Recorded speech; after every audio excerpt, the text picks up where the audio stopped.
तीन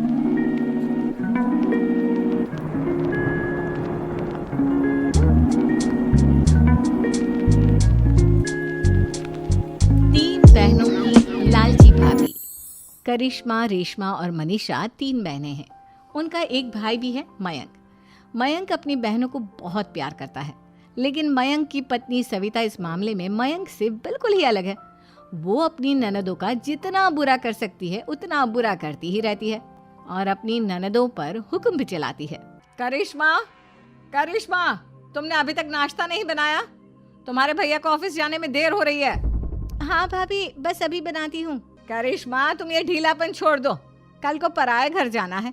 वहाँ अगर तुम इस तरह से काम करोगी तो लोग क्या कहेंगे कि माँ ने और भाभी ने कुछ सिखाया नहीं। और तुम्हारी दोनों बहनें कहाँ हैं? अब रेशमा मार्केट गई है और मनीषा सो रही है। क्या? सुबह के 8 बज रहे हैं और ये महारानी अभी भी सो रही है? ये कहते हुए सविता अपनी सास दुर्गा देवी के पास जाती है। माँ जी, देख रही हो अपनी बेटियों के तौर तरीके? क्या हुआ बहू, सुबह सुबह क्या कर दिया मेरी बेटियों ने?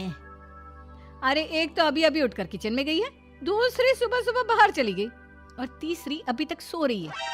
क्या करूं मैं इन तीनों का? मैं तो परेशान हो गई हूँ।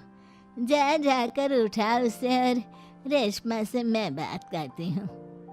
सविता सीधा मनीषा के कमरे में जाती है और उससे कहती है, महारानी जल्दी उठो, सूरज सर पर आ गया है। भाभी थोड़ी देर और सोने दो ना, मैं रात को लेट सोई थी। वो क्या है ना, यूनिट टेस्ट चल रहे हैं। शराफत से उठती है या नहीं, या फिर पानी की भरी बाल्टी डालूं तेरे ऊपर? नहीं नहीं भाभी, मुझे बिस्तर में नहीं नहाना, उठती हूँ मैं।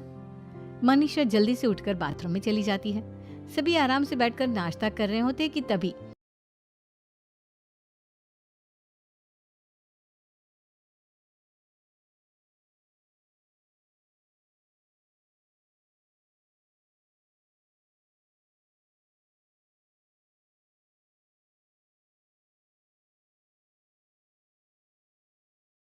रेशमा बाजार से हाथ में सामान लिए आ जाती है। रेशमा को देखते ही सविता उस पर बरस पड़ती है। लो, आ गई महारानी। ऐसा भी क्या सामान लाना था जो सुबह आंख मलते ही बाजार की तरफ रवाना हो गई? भाभी, कल आप ही तो चीख रही थी कि घर का सारा सामान मुझे ही लाना पड़ता है, घर में किसी को भी किसी काम से कोई लेना देना नहीं है। अब मैं बाजार जाकर सामान ले आई तो आपको इस बात से भी तकलीफ हो रही है? देख रही हो माँ जी, अपनी बेटी की जुबान कैंची से भी तेज चलती है। और मयंक, आप तो कुछ कहेंगे नहीं अपनी लाडली बहन को? रेशमा, अपनी भाभी से ऐसे बात नहीं करते। चलो माफी मांगो। भैया, मैं क्यों माफी मांगू? आप भाभी से बोलिए ना कि हम पर कम हुक्म चलाया करे। हम इस घर की बेटियां हैं और आपकी पत्नी की ननद है, नौकरानी नहीं। लो कर लो बात। इनकी भलाई के लिए कुछ भी बोलो तो इन्हें बुरा लग जाता है। इस घर में यही इज्जत है मेरी। देख लो माँ जी, आपकी बेटी किस लहजे में मुझसे बात कर रही है। सविता वहां से चली जाती है। मयंक को बहुत गुस्सा आता है, वो भी वहां से चला जाता है। फिर करिश्मा रेशमा को समझाती है, रेशमा, तुम्हें भाभी से माफी मांग लेनी चाहिए थी ना। लेकिन दीदी, मैंने कुछ किया ही नहीं, तो मैं माफी क्यों मांगू? हाँ करिश्मा दीदी, रेशमा दीदी जैसे ही घर में आई भाभी ही उन पर चिल्ला रही थी। हाँ, मैं मानती हूँ कि गलती भाभी की थी। मैं तो इसलिए बोल रही हूँ कि भाभी ने माँ को तो पूरी तरह अपने वश में कर लिया है। वो हमारी बात सुनती ही नहीं। मयंक भैया हमारे लिए हमेशा खड़े रहते हैं, इसलिए उनकी बात का मान तो तुम्हें रखना चाहिए था ना। कोई फायदा नहीं दीदी, कुछ दिनों की बात और है, भाभी उन्हें भी हमारे खिलाफ भड़का देंगी। फिर वो भी माँ की तरह हमारी किसी बात का विश्वास नहीं करेंगे। इसी तरह सविता अपनी तीनों ननदों को किसी न किसी बात पर परेशान करती रहती थी। एक दिन मयंक अपनी तीनों बहनों के लिए गिफ्ट लाया। क्या रेशमा, ये तुम्हारे लिए हार का सेट। रेशमा, तुम्हारे लिए सुंदर सी ड्रेस। और मनीषा, तुम्हें किताबें पसंद है ना, तुम्हारे लिए किताबें लाया हूँ।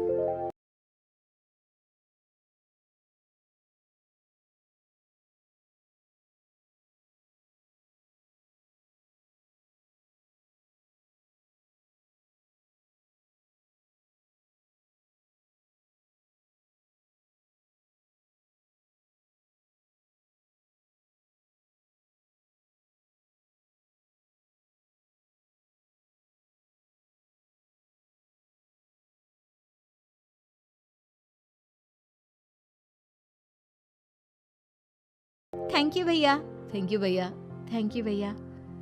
करिश्मा, तुम्हारा नेकलेस कितना सुंदर है, ये भैया कहाँ से ले आए होंगे? मैंने भैया को 3 दिन पहले फोन पर ये डिजाइन दिखाया था और आज भैया ये ले आए। सविता तो अपनी ननदों के गिफ्ट्स देखकर जल गई और करिश्मा का नेकलेस तो उसे भी बहुत पसंद आया था। अपनी बहनों के लिए कितना अच्छा नेकलेस लेकर आए हैं, मुझे कभी कोई गिफ्ट नहीं दिया। मैं आज ही ये हार चुरा लूंगी। रात में सविता करिश्मा का हार चुरा लेती है और इसी तरह उसे अपनी ननदों की जो भी चीज़ अच्छी लगती वो उसे मांगती नहीं बल्कि रात के अंधेरे में चुरा लेती। इसी तरह दिन बीतते गए और सविता ने मयंक के दिल में भी उसकी बहनों के लिए नफरत पैदा कर दी। एक दिन मयंक ने करिश्मा और रेशमा के लिए रिश्ता देखा और ये बात उसने घर में सबको बताई। माँ, करिश्मा और रेशमा के लिए बहुत अच्छा रिश्ता आया है, वो लोग कल इन्हें देखने आ रहे हैं, आप और सविता मिलकर सारी तैयारी कर लेना। ये सुनकर करिश्मा और रेशमा खुश हो जाती हैं, लेकिन सविता सोचती है अगर इन दोनों बहनों की शादी हो गई तो घर और बाहर का काम कौन करेगा? मनीषा तो 1 नंबर की कामचोर है, उससे तो किसी बात की उम्मीद लगाना ही बेकार है। मुझे इस शादी को रोकना होगा। अगले दिन सभी लड़के वालों के स्वागत की तैयारी करने में लगे होते हैं। तभी मयंक अपनी बहनों से आकर कहता है, तैयार हो गई तुम दोनों? देखो दोनों लड़के बहुत अच्छे हैं, मैं कोई कसर नहीं छोड़ना चाहता, इसलिए तुम उनके सामने अच्छे से बिहेव करना और अपनी भाभी से लड़ने मत लग जाना। करिश्मा, तुम वो नेकलेस पहन लो ना जो मैं तुम्हारे लिए लाया था। भैया, मैं बहुत देर से वो नेकलेस ढूंढ रही हूँ लेकिन मुझे मिल ही नहीं रहा। क्या तुमने नेकलेस खो दिया? तुम्हें पता भी है वो कितना महंगा था, तुम कोई काम ढंग से नहीं कर सकती। मयंक गुस्से में वहां से चला जाता है। थोड़ी देर बाद लड़के वाले भी आ जाते हैं। वो दोनों बहनों को पसंद कर लेते हैं और रिश्ता पक्का हो जाता है। लेकिन सविता के दिमाग में तो कुछ और ही खिचड़ी पक रही थी। वो पंडित जी के पास करिश्मा की कुंडली लेकर जाती है और उन्हें पैसे देकर करिश्मा की कुंडली बदलवा देती है। जब लड़के वालों के पास करिश्मा की कुंडली जाती है तो वो दुर्गा को फोन करते हैं। बहन जी, हमने करिश्मा की कुंडली अपने पंडित जी को दिखाई थी। आपकी बेटी की कुंडली नहीं बल्कि दोषों का पिटारा है।